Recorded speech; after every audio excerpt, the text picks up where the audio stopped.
Amen. Béni soit Dieu. Je vous le dis en vérité, j'ai des nœuds à l'estomac. Je ne vais pas vous le cacher. Hein? J'ai des nœuds à l'estomac. Parce que quand on parle de Dieu, on parle de Dieu. On ne parle pas de l'homme. C'est difficile de parler de quelqu'un. Je le connais au travers de la parole de Dieu. Les expériences que j'ai faites avec lui, même si elles ne sont pas grandes, qu'elles sont petites. Mais je sais que Dieu nous aime. Amen. Parce que s'il ne nous aimerait pas, nous ne serions pas là. C'est vrai, Amen. On ne verrait pas ce qu'on voit. On ne verrait pas des jeunes transformés. Dieu. Ils sont heureux de fonder un foyer, mais ils ont mis en avant bien plus d'être chrétiens. Amen. C'est vrai, Amen. Quelle importance c'est Seigneur. C'est vrai, Amen. Alors que Dieu soit béni. Amen. On va couvrir les fronts auprès du Seigneur. Hein, demandant lui sa grâce. Nous voulons te bénir, Seigneur. Nous voulons te louer. Nous voulons t'adorer. Béni soit Dieu. Je suis heureux que vous êtes là. Hein? Vous n'attendez pas à avoir autant de monde, mais heureux de voir l'église, heureux de voir tout le monde qui est là. Quoique, on ne peut pas tous se fier aux personnes qui sont là, parce que des fois ils sont là de corps, mais absents d'esprit. Hein? Je voudrais que vous soyez là avec votre esprit aussi. Parce que c'est important la parole. Alors, on va lire un verset dans le livre des psaumes. Je fais la lecture pour vous. Ensuite, on continuera. Hein? Parce qu'on ne peut pas apporter un message, ça le message de la parole de Dieu. Oui. Si je vous citerai comme ça, c'est bien beau, mais ce qui était plus important, sur quoi on veut s'appuyer, c'est que ça vient de la parole de Dieu. Amen. Amen. Amen. Donc on lit dans le psaume 90, et verset 12, il dit comme cela: enseigne-nous à bien compter nos jours, afin que notre cœur parvienne à la sagesse. Amen. Amen. Amen. Béni soit Dieu. Alors ce verset-là doit nous permettre de comprendre et de prendre conscience que nos jours sont comptés. Ce verset-là nous permet de comprendre que, en réalité, ce que nous sommes, quoique l'homme pense qu'il va vivre éternellement, mais en réalité, la Bible nous rappelle et veut nous montrer que nous sommes éphémères. Nous sommes là pour un temps. C'est vrai. Et quand il est question de temps, eh bien, Dieu veut tout simplement nous dire que, voilà, il y a un temps, et puis ensuite il y a un autre temps. Et lorsque Moïse parle, parce que c'est Moïse qui parle, celui qui a libéré le peuple d'Israël, il est en train de citer ce psaume-là. Il parle non pas au singulier, je me suis arrêté là-dessus, mais il parle au pluriel. Il dit enseigne-nous. C'est comme s'il nous mettrait tous ensemble. Il aurait pu dire Seigneur, enseigne-moi, parce que c'est personnel. Non, enseigne-nous, parce qu'il connaît l'importance. Lui qui parlait avec Dieu bouche à bouche, lui qui écoutait Dieu parler à son cœur, lui qui, dès l'âge de raison, a compris l'importance de la vérité et de Dieu, il a délaissé le royaume, il a tout délaissé pour se mettre au service de Dieu. Et Dieu lui a parlé, Dieu lui a donné des révélations. Et là, dans le psaume, il mélange un peu tout le peuple. Il semblerait que voilà, ce psaume-là ne concerne pas que lui, il concerne le peuple. Parce qu'il a un amour particulier pour le peuple, Moïse, à un point qu'il dit Seigneur, enseigne-nous à bien compter nos jours, parce que semblerait que le peuple ne compte pas ses jours. Le peuple vit, le peuple ne prend pas soin, le peuple ne prend pas soin de Dieu. Le peuple ne comprend pas, il y a des choses que le peuple ignore, peut-être Dieu voudrait nous les rappeler, parce que nous ignorons certaines choses, nous vivons, nous marchons, buvons, mangeons, réjouissons-nous, mais nous oublions ce que nous sommes des pèlerins sur la terre. Et Dieu voudrait nous rappeler que nous sommes des pèlerins. Quand il dit, eh bien, enseigne-nous à bien compter, quand on compte, on s'aperçoit qu'il y a un chiffre, il y a un premier chiffre, le 1, et puis si on s'arrête à 10, automatiquement, c'est le dernier chiffre. Et on s'arrête à 10, on ne peut pas faire autrement. Et la parole de Dieu nous révèle que pour le plus robuste, 70 à 80 ans, après quoi, il y a, je pourrais dire, la séparation. Et nous devons comparaître devant Dieu. C'est un capital que Dieu nous a donné, un capital d'années, à vivre sur la terre. Un temps que Dieu nous a accordé dans sa grâce, un temps que Dieu nous a offert. Vous savez, c'est un cadeau de Dieu, il y a un temps. Et puis Ecclésiaste nous rappelle qu'il y a un temps pour naître et puis un temps pour mourir. C'est un temps que Dieu nous offre. Et Amos 4,12 nous parle de ce temps merveilleux, Mais il nous précise que dans ce temps que Dieu nous a offert, nous devons avoir une préparation. Et nous ne devons surtout pas avoir une préparation, mais être prêts à rencontrer Dieu. Parce que tôt ou tard, tout homme, toute femme est confronté à la vérité, à la réalité. C'est que nous devons comparaître devant Dieu. J'aimerais vous dire que si nous comparaissons devant Dieu avec le sang de Christ, et que si nous sommes pardonnés de nos péchés, alors nous rentrons dans la paix pour l'éternité et dans la joie de Dieu. C'est le bonheur. Il semblerait que c'est difficile à comprendre, parce que lorsqu'il y a la séparation, il y a la douleur sur la terre. Mais pour celui qui part d'ici-bas et qui part vers Dieu, parce que son péché a été pardonné, il rentre dans la paix pour l'éternité. Amen. Il rentre dans la joie de Dieu. Il semblerait que pour nous, des fois, c'est incompréhensible, on ne le comprend pas, mais lorsqu'on se plonge dans la parole de Dieu, on s'aperçoit. Celui qui part avec Dieu, ah ben, il part pour l'éternité, dans la joie et dans la paix. Amen. Plus de douleur, plus de grincement de dents, plus de maladie, plus de deuil, plus de crainte, plus de peur, plus besoin de la foi. Sur la terre, nous avons besoin de la foi. Plus besoin de la foi parce que nos yeux le verront. Amen. Alors que Dieu soit béni. Gloire à Dieu. Et puis là, il semblerait qu'il y a un moment donné où c'est que Dieu veut nous parler, veut nous montrer que nous devons bien sûr faire attention. Et pourtant, nous le voyons qu'il y a un danger. Nous le voyons, chrétien ou pas chrétien, nous voyons le danger arriver. Lorsque nous écoutons ce qu'il se passe autour de nous, lorsque nous voyons ce qu'il se passe autour de nous, il semblerait qu'il y a un danger qui est là, frères et sœurs. Et je m'adresse à l'Église, mais je m'adresse aussi aux amis qui sont là. Parce qu'aujourd'hui, plus qu'hier, on s'aperçoit que les journées sont trop courtes. Nous n'avons plus le temps. On court de droite et de gauche. Il semblerait que le monde est en train de nous agiter, sachant que la Bible nous révèle que le prince de ce monde, ce n'est pas quelqu'un qui veut notre bien, mais plutôt quelqu'un qui veut notre mal. Et il y a cette agitation, cette inquiétude dans le cœur de l'homme. L'inquiétude de demain, l'inquiétude de ce qu'il va y avoir pour manger, l'inquiétude du toit. Et lorsqu'on voit cette inquiétude-là, on s'aperçoit en réalité que l'homme, il fait tout simplement qu'une chose, c'est qu'il gémit. Il gémit, je m'excuse du mot, et je ne voudrais pas être maladroit, mais il gémit un peu comme un animal à qui on ferme la bouche. Et puis la seule façon pour s'exprimer, c'est de gémir. Il gémit, et l'homme gémit malgré lui, malgré ce qu'il voit autour de lui. Il gémit de douleur, il gémit de crainte, il gémit de peur. Il gémit parce qu'il s'aperçoit que tout va mal et rien ne va en s'améliorant. Donc il y a la crainte du lendemain, la peur du lendemain. Et par rapport aux biens accumulés sur la terre, à ceux que nous avons bien pu, tant que mal, essayer de ramasser, eh bien, nous gémissons quand même.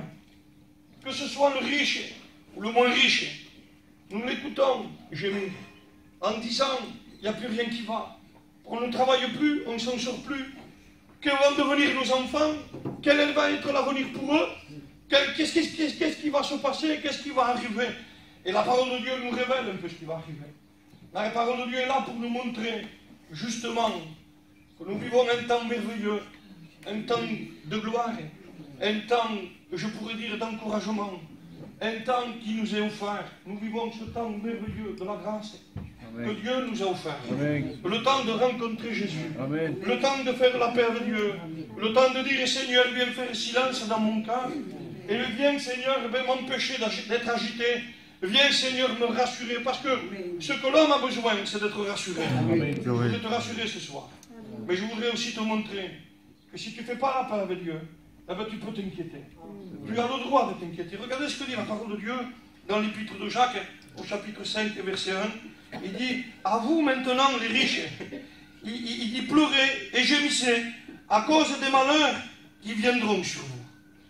Il ne parle pas à la personnalité de l'homme, parce que, croyez-le, je ne sais pas si vous le croyez, mais moi je le crois, la parole de Dieu a raison.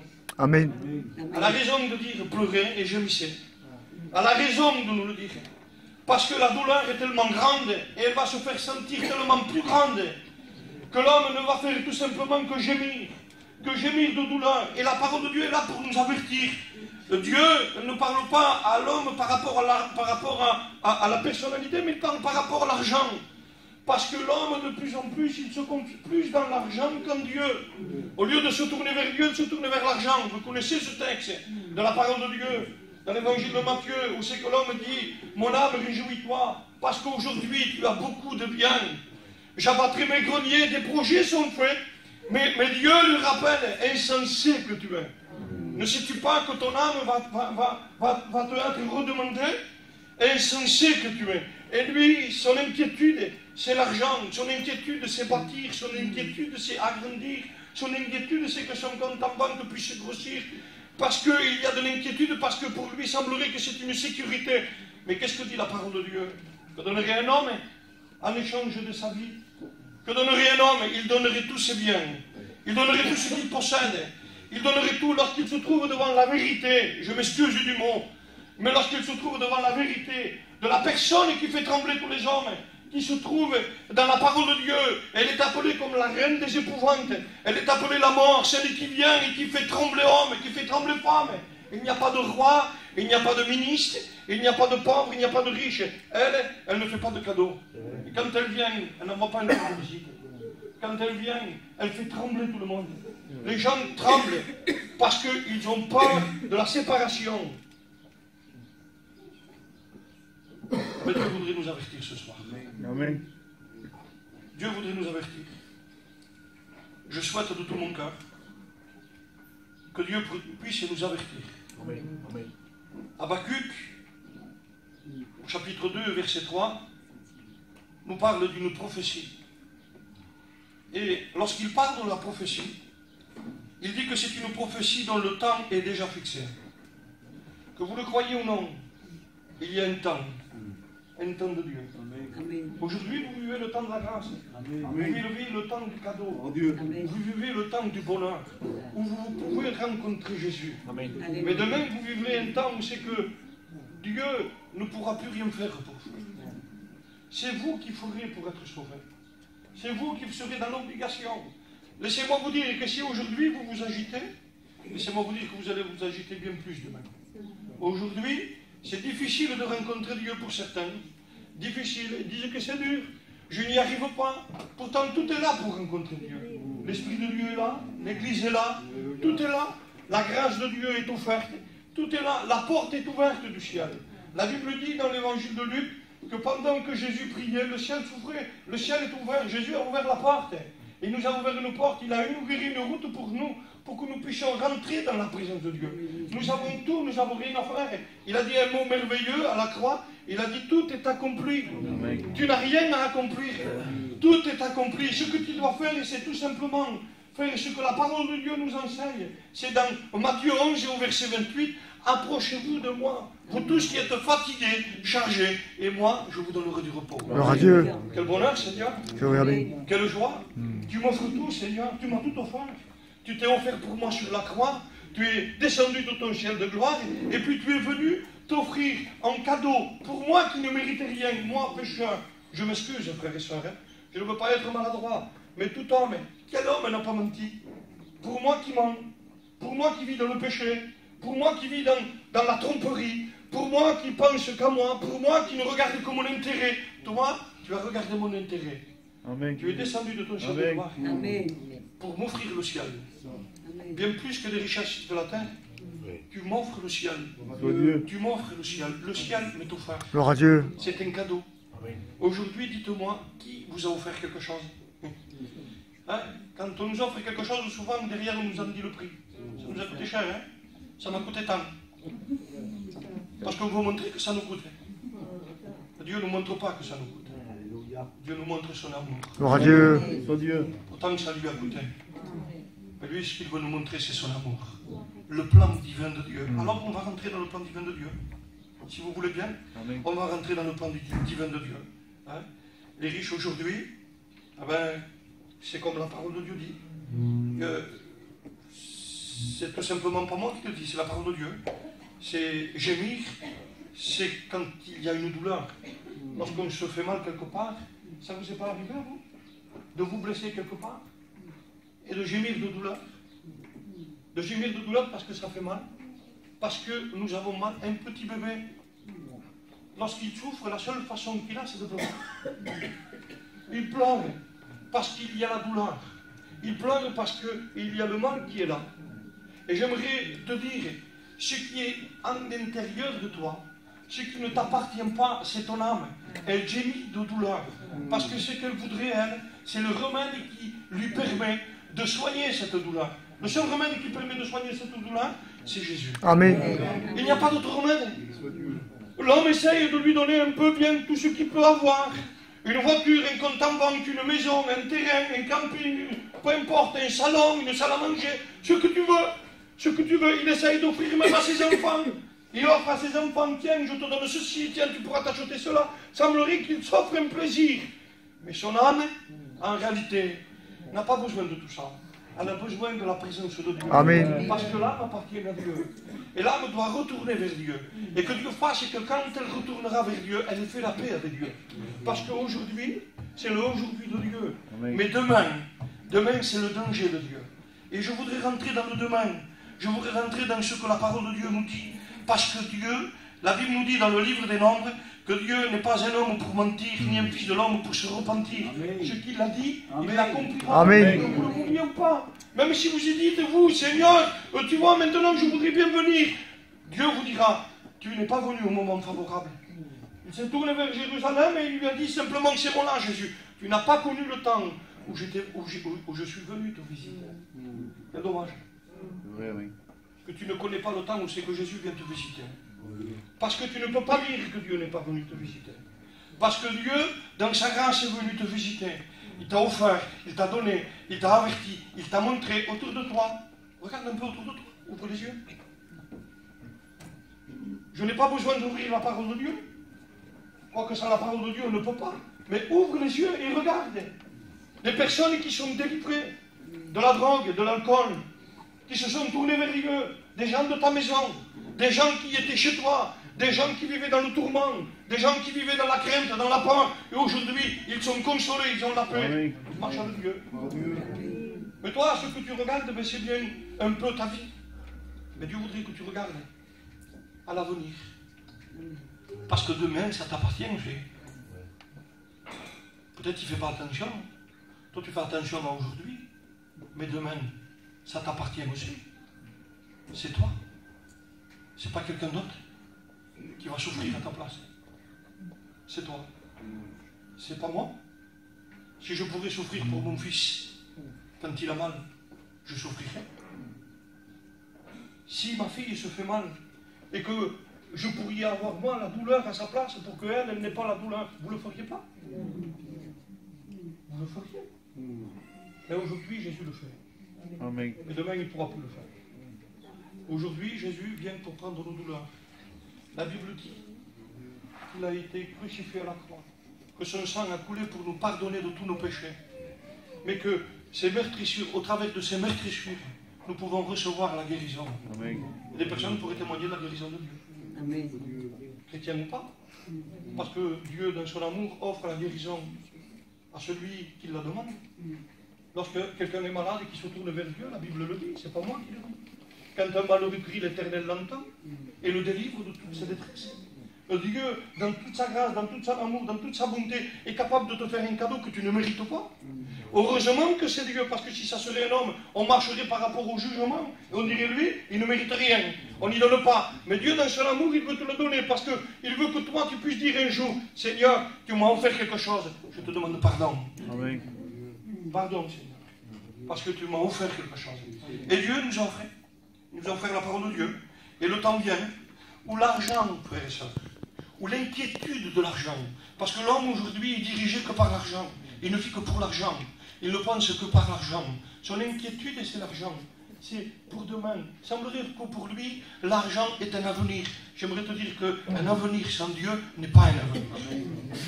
L'avenir, c'est Dieu. Amen. Ce n'est pas l'argent. Amen. Parce que la Bible me dit à moi que l'argent, c'est là où la rouille peut l'atteindre.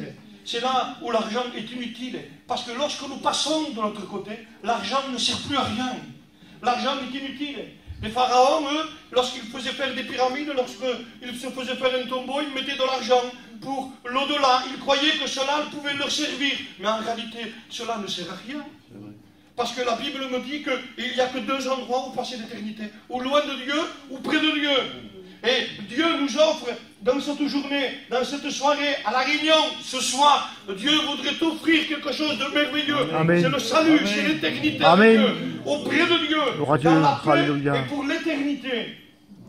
Mais toi, il y a un choix. Es-tu prêt à faire ce choix? Alors si tu choisis l'argent, j'aimerais t'avertir. Parce que l'argent, bientôt, ne servira plus à rien. L'argent sera inutile. Aujourd'hui, tu peux t'en servir. Je le dis, tu vas vers tes enfants, tiens, voilà 10 euros, voilà 20 euros, tu t'achètes une voiture, mais il vient un jour où le temps que Dieu a fixé, l'argent ne servira plus à rien. Parce que l'impie doit bientôt venir.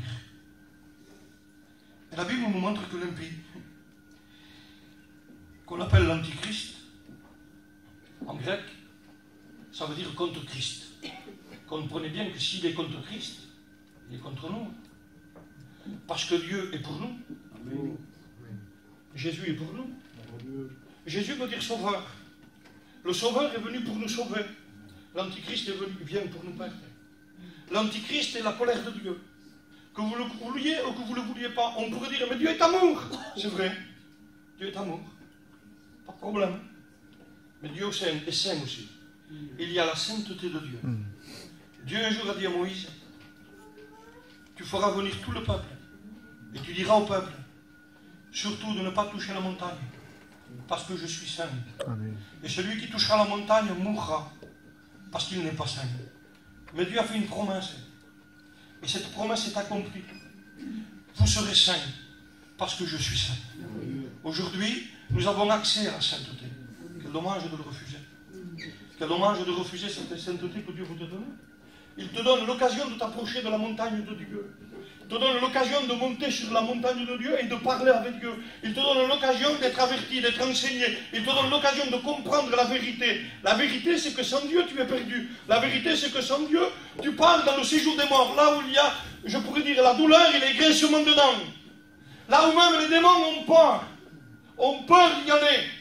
Lorsque nous les voyons et que Jésus vient à Gadara et qu'il s'approche de celui qui est, je pourrais dire, lié par plusieurs démons. La Bible dit que lorsqu'il va s'approcher, ce sont les démons qui vont parler. Comment tu t'appelles? Légion, ce qui veut dire 6000. Non pas un, mais 6000. Et puis ils vont lui demander à Dieu. Semblerait qu'ils vont l'implorer. Pourquoi es-tu venu nous tourmenter avant l'heure? Ils savent l'heure. Ils ne connaissent pas le temps, ils ne savent pas l'heure, à quelle heure précise cela va s'accomplir. Mais ils savent qu'il y a une heure. Qu'il y a une heure où ils vont être tourmentés pour l'éternité. Et ils ont peur. Ils ont peur d'y aller. Pour dire, mais comment? Oui, ils ont peur. Permets-nous d'aller dans les pourceaux. Ne nous envoie pas. Ne nous envoie pas là-bas. Parce qu'il y a une peur. Parce que l'enfer, celui qui l'a créé, ce n'est pas le diable, c'est Dieu.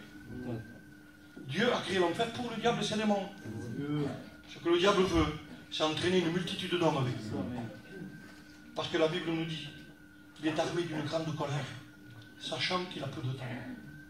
Le temps est fixé, que tu le veuilles ou pas. Il y a le temps qui est fixé. Ce temps aujourd'hui, tu vis le temps de la grâce, mais demain, tu vivras le temps de l'antichrist. Et l'antichrist, c'est l'homme de la colère. La Bible nous dit qu'il est animé d'une grande colère. Jésus est animé d'une grande bonté. Jésus est animé d'un grand amour. La Bible nous dit que lorsqu'il voyait le malade, il était ému de compassion.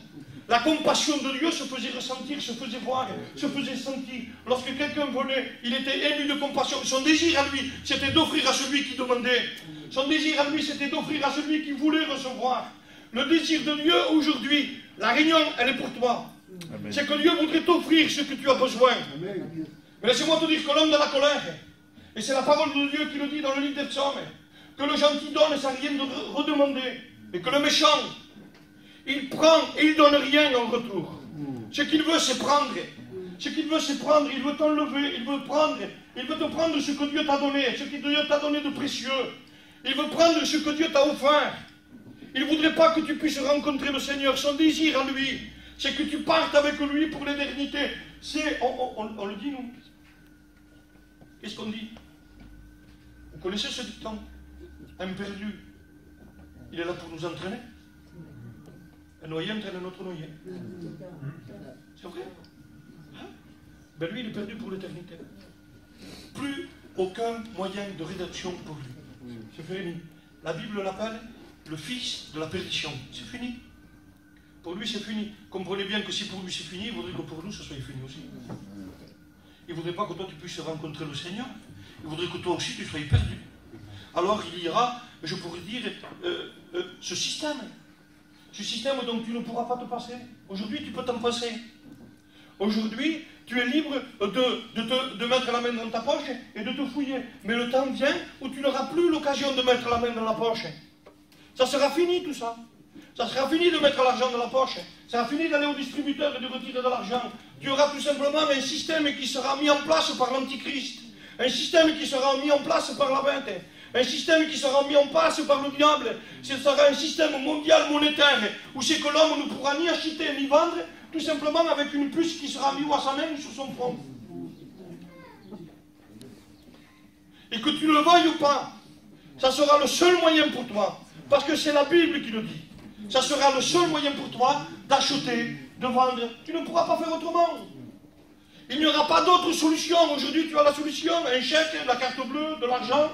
Tu as la solution, mais tu n'auras plus le choix. Ça sera inculqué, tu seras obligé. C'est quelque chose d'obligatoire. Tu ne pourras pas faire autrement. Tes enfants auront faim. Il faudra que tu acceptes de recevoir la marque de la vente. Que vous en connaissez le chiffre, la parole de Dieu le dit. C'est le chiffre de l'homme. Aujourd'hui, quand on le voit même sur une voiture, il fait peur. Moi, j'en ai vu, dès qu'il le voit sur une plaque d'immatriculation, ils ont peur.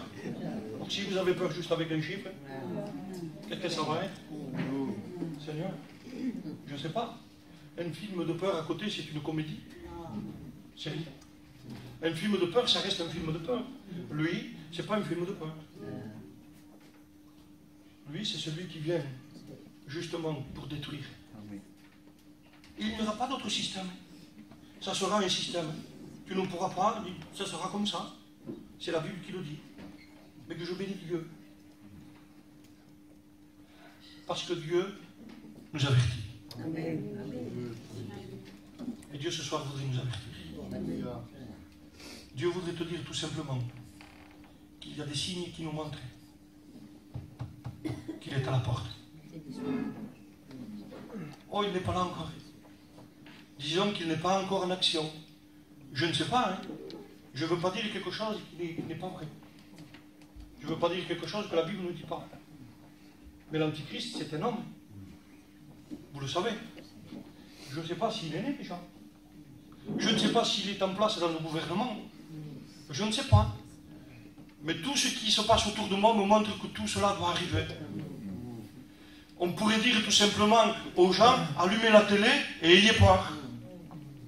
Épouvantez-vous en allumant la télévision. Écoutez ce que vous êtes en train d'écouter, ce qui se passe au milieu de notre peuple. Des choses qu'avant, on n'aurait même pas acceptées et qu'aujourd'hui on côtoie. Aujourd'hui, on ne trouve plus le mal aucune part. Ça nous fait sourire quand on entend quelque chose. Avant, je parle par rapport aux anciens, ils n'en voulaient pas auprès d'eux. Ça, c'était même pas la peine. Dehors de la maison. Aujourd'hui, on vit avec. On trouve le mal bien. Et la Bible nous dit que lorsque nous trouverons le mal bien, nous serons en train de rentrer dans ce que la parole de Dieu nous parle dans le livre de 2 Thessaloniciens, au chapitre 2 et verset 3. Nous parle de ce qui doit nous inquiéter, de ce qui devrait nous faire peur et de ce qui devrait réjouir l'Église. Mais de ce qui doit faire peur pour ceux qui ne connaissent pas Dieu, c'est que l'amour d'un plus grand nombre se refroidira. Et j'aimerais vous le dire, il est question d'apostasie. L'apostasie veut dire abandon de la foi. Et puis cet après-midi, lorsque je méditais, je pensais à ce mot-là, apostasie, abandon de la foi. Pour dire que nos églises sont remplies je vous le dis, Seigneur, non pas avec joie, mais avec peine. Parce que à la dernière rencontre des prédicateurs qu'il y a eu à la mission, il y a eu un chiffre qui a été annoncé. C'est que jamais autant de prédicateurs que cette année ont abandonné le ministère. Et ça fait partie d'un signe. Parce que ça fait partie de l'abandon de la foi. Alors, la parole de Dieu nous avertit. Nous avertit qu'il y a des signes. Vous savez, lorsque quelqu'un attrape un virus, il y a un signe. Allons au médecin, il y a le virus qui est là. Qu'est-ce qu'il a, un virus? Qu'est-ce que c'est? Je ne sais pas. Mais qu'est-ce qu'il faut? Il faut attendre que le virus, il montre ce qu'il est. Et ensuite, on pourra dire, c'est une otite, c'est une angine. Pour le moment, on ne sait pas. Parce que tout est relié. Que vous le vouliez ou pas, tout est relié. Tout ce qui doit s'accomplir est relié avec la parole de Dieu. Tout ce que vous voyez arriver est relié avec la parole de Dieu. Tout ce que vous entendez est relié avec la parole de Dieu. Il n'y a pas une chose qui n'est pas reliée avec la parole de Dieu. Aujourd'hui, ce qu'il se passe, ce qui va se passer demain, et ce qui va se passer après-demain est relié avec la parole de Dieu. Des gens ont peur. Je l'ai écouté, je l'ai peut-être dit ici, mais au gouvernement, il y a eu une parole qui a été dite, au G20, qui s'est passé à Cannes il y a de ça quelques années. Un journaliste a interviewé un homme qui sortit du G20 et lui a dit quelle est la solution pour aujourd'hui, parce que c'est à ce moment-là qu'on venait de commencer la crise. Et il lui a posé cette question et lui a dit quels sont les événements à venir? Doit-on attendre des jours meilleurs ou des jours plus mauvais? Et puis l'homme a dit je sais une chose, c'est que tout va mal et que nous attendons quelqu'un qui vienne de Dieu ou qui vienne du diable, pourvu qu'il vienne avec des solutions. Laissez-moi vous dire qu'il va venir avec des solutions. Il va tromper les gens. Il est déjà en train de vous tromper de toute façon. Parce que la Bible nous dit que l'Antichrist va venir et Jésus précise, je vous le dis, il agit déjà. Il agit déjà parce que ce qu'il veut, lui, c'est justement que tu ne rencontres pas Dieu. Il veut te dire, tu as le temps. Et peut-être toi tu dis, j'ai le temps. J'ai le temps. Ça fait un moment qu'ils disent ça, que Dieu doit revenir. Ça fait un moment qu'ils n'arrêtent pas de répéter les mêmes choses. Eh bien moi, les mêmes choses, ça m'avertit d'une chose, c'est que Dieu revient. Amen. Et je m'inquiète pour l'avenir. Parce que moi, j'ai aussi des miens qui n'appartiennent pas à Dieu. J'ai mon fils qui a 16 ans aujourd'hui. Et il doit rendre des comptes lui-même pour Dieu. Et je ne peux pas, moi, le défendre. Je ne peux pas, moi, essayer de dire, Seigneur, je vais prendre sa place. Non, non. Ça ne marche pas. Je ne peux pas prendre la place. Lorsque mon fils est malade et que je l'amène à l'hôpital pour dire, docteur, soignez-moi, moi. Pourquoi? J'ai pris la place de mon fils. Le docteur m'a dit, mais vous êtes fou. Vous ne pouvez pas prendre la place de votre fils. C'est lui qui est malade. Je dois le soigner à lui. Il doit te soigner à toi. C'est toi qui es malade. La Bible nous dit que Jésus est venu pour les malades. Il n'est pas venu pour les bien portants. Tu es malade. Que tu le veuilles ou que tu ne le veuilles pas, il y a un virus. Le seul remède pour toi, c'est le sang de Jésus.